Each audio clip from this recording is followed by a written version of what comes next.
অভিনন্দন জানাই আমরা মুজিব সংগঠনটা যারা আপনার করেছে, এ ধরনের একটি সংগঠন আমাদের অত্যন্ত অনুপ্রাণিত করেছে। বিশেষ করে কয়েকটা বৈশিষ্ট্যের জন্য আমি অত্যন্ত আনন্দিত। বিশেষ করে কিছুক্ষণ আগে ওনারা বক্তব্যের মাধ্যমে বলেছেন যে এই সংগঠনের কোনো সভাপতি নাই, এই সংগঠনের কোনো প্রধান অতিথি নাই। এটা আসলে আমার কাছে খুব ভালো লেগেছে। এই কারণে ভালো লেগেছে, আমাদের আওয়ামী পরিবারের যে দ্বন্দ্ব সংঘাত সৃষ্টি হয় ওই প্রধান অতিথি নিয়ে, সভাপতিত্ব নিয়ে, এই দ্বন্দ্ব সংঘাত থেকে আপনার কোন্দল থেকে মুক্ত হওয়ার একমাত্র উপায় হচ্ছে এই ধরনের একটা সিস্টেম। তো এই সিস্টেমটা আবার ধরে রাখাও কঠিন। একটা সংগঠন কিভাবে চলবে, শেষ পর্যন্ত একটা সিস্টেমে আসতে হবে শেষ পর্যন্ত।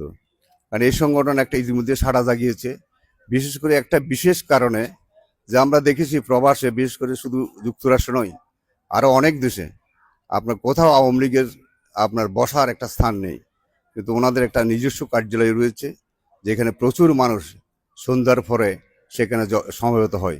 আর বিশেষ করে যারা বলে 5ই আগস্ট থেকে যারা বলে আসছে যে আওয়ামী লীগ মাথা উঁচু করে আর দাঁড়াতে পারবে না, কিন্তু দেখলাম আগে আওয়ামী লীগ দাঁড়ায় নাই, কিন্তু এখন মাথা উঁচু করে নয়, আবার রক্তের শিরায় গরম নিয়ে দাঁড়িয়েছে।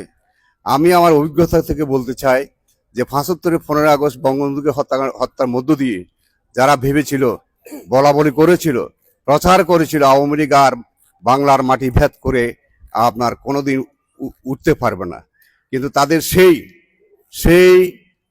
সেই ধরনের প্রত্যাশাকে আপনার গুড়িয়ে দিয়ে আওয়ামী লীগ পুনরায় মাথা তুলে দাঁড়িয়েছে। সেখানে আমরা দেখেছি 75 পরবর্তীতে আওয়ামী লীগের যে মুরব্বী সংগঠন, যে আওয়ামী লীগ নির্জীব থাকলেও কিন্তু ছাত্রলীগ জেগে উঠেছিল। আমার যতটুকু স্মরণ আছে, ছাত্রলীগ কিন্তু আওয়ামী লীগকে ঘর থেকে বের করেছে, আওয়ামী লীগকে দাঁড়াবার একটা পরিবেশ সৃষ্টি করেছে 75 পরবর্তীতে। অনুরূপভাবে আজকেও আমি বিশ্বাস করি আপনারা যেভাবে পারেন শুধু ছাত্রলীগকে বিভিন্নভাবে সহযোগিতা করবেন, ছাত্রলীগ আওয়ামী লীগকে দাঁড়াবার জন্য একটা অবস্থান সৃষ্টি করে দেবে, এটা আমার দৃঢ় বিশ্বাস। যেভাবে অতীতের আমরা দেখেছি বিভিন্ন আন্দোলন সংগ্রামে, এরশাদ বিরোধী আন্দোলনের সময় আপনার 95 সালে সেই আন্দোলনের সময় আমরা দেখেছি ছাত্রলীগ আপনার গর্জে উঠেছে, আমরা সফল হয়েছি।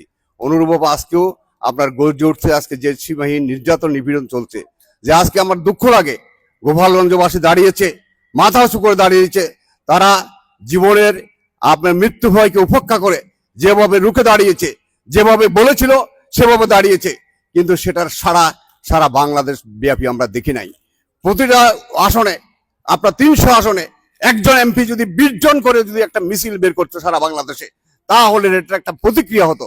গোপালগঞ্জে আজকে যে নির্যাতন হচ্ছে, সেটা নির্যাতন করতে তারা ভয় পেত, কিন্তু এই এমপি মন্ত্রীগুলো 20 জন করে একটা মিছিল বের করতে পারে নাই। এটা আমাদের জন্য তো দুঃখজনক। তা আমি বলবো, আজকে আপনারা যারা আছেন, এমপি মন্ত্রী যারা ছিল বা আছে, আপনার তাদের ভরসা না করে শুধু ছাত্রলীগকে আপনার ডিফেন্স দেন, দেখবেন আবার মাথা উঁচু করে যাবে।